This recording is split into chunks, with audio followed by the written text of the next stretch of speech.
Hey, hey, we got a new video today despite the scratch in my throat. My throat is a bit irritated. I had some tea prior to coming to talk to you, and I don't know what it is. Like, I dress for the weather, I dress appropriately. I always have a jacket or a poncho of some sort with me, but it seems like I just pray, I'll put it this way, because I'm not trying to speak anything crazy into my life, but I hope and pray that I'm not coming down with anything in mid-May. But my throat is a little scratchy.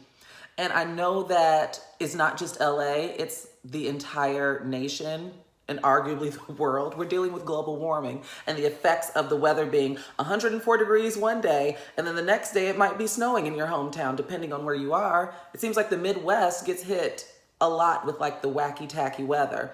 And so LA, I'm used to something a little bit more consistent, but I don't know. Hopefully this will pass soon, whatever it is. I feel great, but I just don't want to be sick ever, much less in mid-May. I got things to do, right?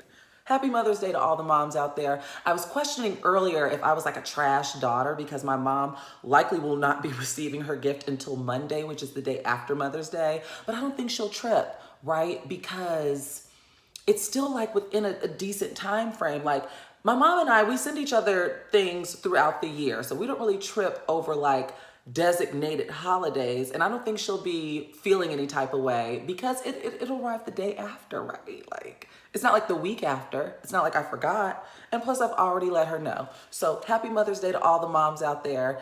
If you want to get your mom something and you haven't, and she doesn't live in the same town as you, and you have to mail it, you know, we're late in the week, honey. You might want to get on that sooner than later. Otherwise, you'll end up like me with mom getting it on Monday.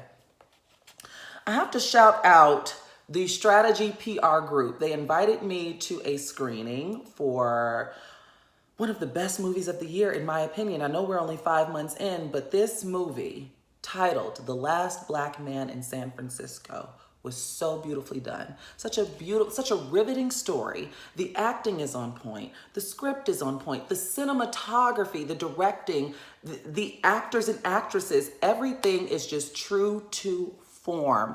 It's a story basically about gentrification. Like, that's like the overall bubble of it, but I don't want to scare you off because it's not boring at all. It's an artistic film. I believe that they will be in the running for an Academy Award. At the screening, afterwards, I went to a reception where I met the film director, Joe Talbot, and I met the star of the film. His name is Jimmy Fails. This movie is based off of his real life. And it's just a beautifully haunting film. If you like artsy black cinema, mainstream black cinema, a la Beale Street, a la Moonlight, you're gonna love this movie. It's just so good. You gotta check it out. It'll be in theaters next month. I also just recently binge watched Christina Applegate's new show. It's on Netflix. It's called DeadToMe. It's like a dark comedy. And it's a good story about these two women becoming friends in the most strange circumstances. It's got a lot of twists, a lot of dips, but it sucked me in. It's only 10 episodes, and the episodes are like 30 minutes a pop. So check out Dead to Me on Netflix, and don't forget The Last Black Man in San Francisco next month. I don't know if it's hitting select theaters or if it's going to be available everywhere, but you have to see this film, and then we can talk about it. You know, I don't want to give anything away. Now, did you all sit down and get a chance to look at the Met Gala looks, darling, for camp? Camp!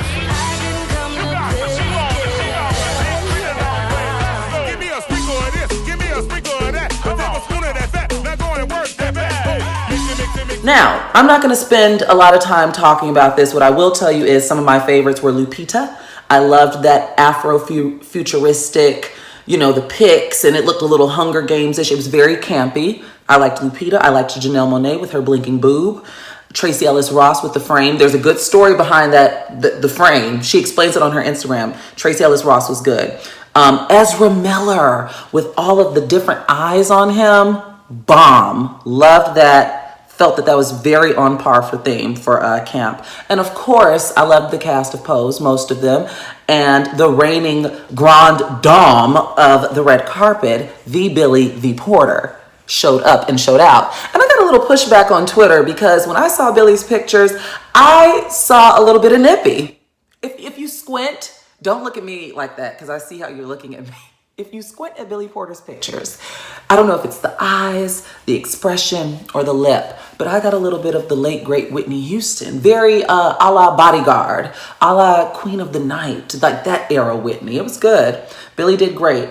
People who I was not necessarily a fan of were Serena Williams. I love these people, so I hate to have to rattle off these names. But Serena, I wasn't a fan of.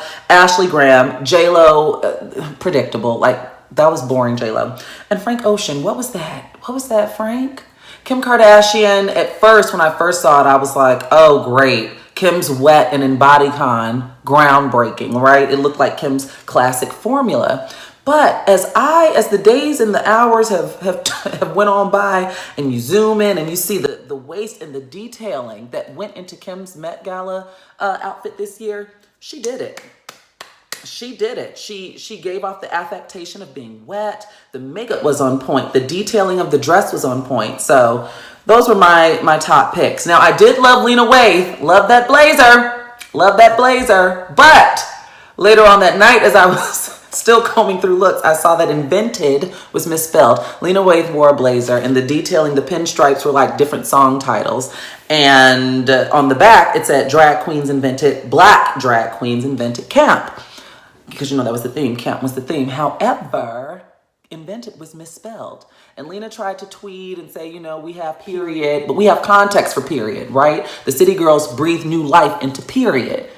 We don't have context. Like, she tried to give us Inventend because it was misspelled because the N was in front of the D, but it didn't make sense. So make that make sense, Lena. You tried on Twitter, but we need more context as to you introducing new words into the lexicon. What's going on with that? Did you all hear about Jenelle Evans getting fired from Teen Mom? Now, Jenelle is a classic character. She's been on since I was in high school. I want to say that's when the show was like introduced back in 03, 04. She's been let go because I don't know if he's her husband or her boyfriend, baby daddy, David Eason, over him killing the dog. Now, David was fired from the show last year because of his homophobic tweets. David's one of those MAGA types, a little hillbilly-ish, scruffy beard, very Dog the Bounty Hunter looking types. So he had homophobic tweets, and he was fired from MTV and the show last year. This year, they had like a little French bulldog. The story goes, the bulldog nipped at their child. They have a toddler, nipped at the cheek, which we know it's not fair because we can't hold animals accountable for their actions, right? They're not human beings. Yes, dogs are incredibly smart. They understand what we're saying, but they have emotions too. They get irritated too. And I don't think the consequence of the pooch was right or fair. Like, Jenelle, you need to pay attention because that level, he killed the dog. So let me finish telling the story. So the dog nipped at the toddler, and instead of reprimanding the animal or giving it away to someone, giving it away to a shelter, a non-euthanizing shelter, he takes it out back in the woods and shoots and kills the dog. Violence. Jenelle, that type of violence, that type of anger is a huge red flag. So as a result, MTV fired them. From what I'm hearing, the producers were already walking on eggshells telling Janelle's story, you know, through their lens. And you know, David, because he's not on the show anymore, but, you know, being on set or breathing over their shoulder in those in-scene, like in-home scenes type thing. So they're gone. But according to TMZ, WeTV picked up the phone and gave them a call, and Jenelle and David might be on this upcoming season of Marriage Boot Camp. Good riddance. Did you all hear about Ayesha Curry? Now, she has said some controversial statements. She was on Red Table Talk. Jada Pinkett Smith's Emmy-winning or Emmy-nominated show airs on Facebook. I don't know if this was a special or a launch to a new season, because normally they drop a mega teaser, a mega trailer when it's a launch to a new season.